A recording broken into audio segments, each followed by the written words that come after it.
Okay, I think you decided not to ask the question anymore. All right. So now let's come back. Where can we now enforce, as it were, our citizens, our responsibilities as a citizen, to say, okay, we make a demand of government to make use of expertise like yours? Is that a possibility for that in an environment like us, like ours? It is possible. Hello. Good morning, sir. All right. Good morning, sir. Hello.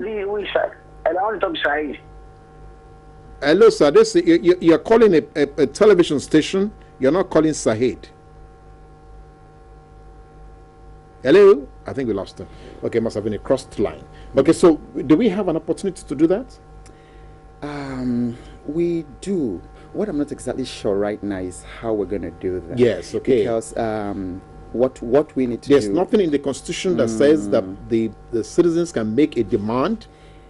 The citizens can make a demand. I was trying to get a constitutional lawyer was actually trying to explain something about the way the Constitution is structured. I'm not a lawyer, so I don't know exactly, but he says something like Chapter 2 says you can make a demand, and Chapter 4 says you can't.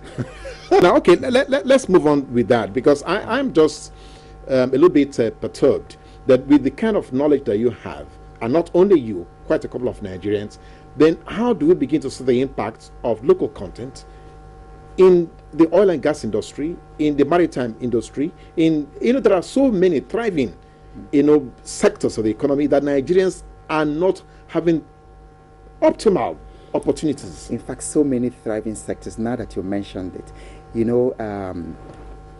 we are only cultivating about 30% of our, agric yes, in the country.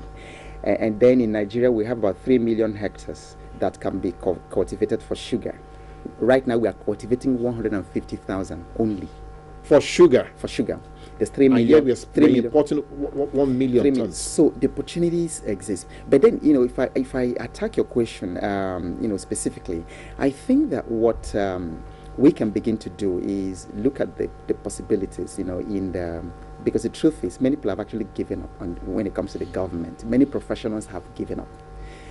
But there are opportunities for corporate organizations to, within their limited corporate social responsibility budgets, to begin to look at these areas.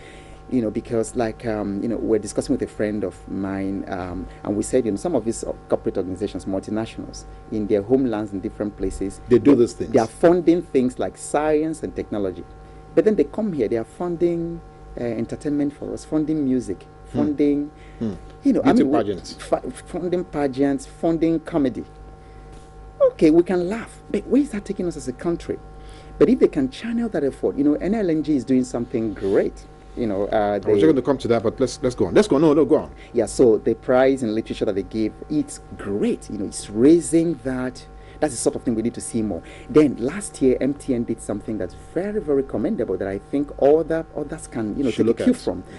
Because I was actually one of the 6 judges in the MTN budding entrepreneurs exercise, competition, business plan competition. I tell you, it was a fantastic thing that, people should take up. It will change this country. Because we had this incredible opportunity to come face to face with a real thinking Nigerian youth, the creative people. We had about 1,300 entries, fantastic things. Some young Nigerians are inventing things.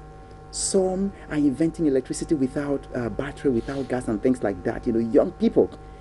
But you see, they don't have this sort of encouragement, from, for instance,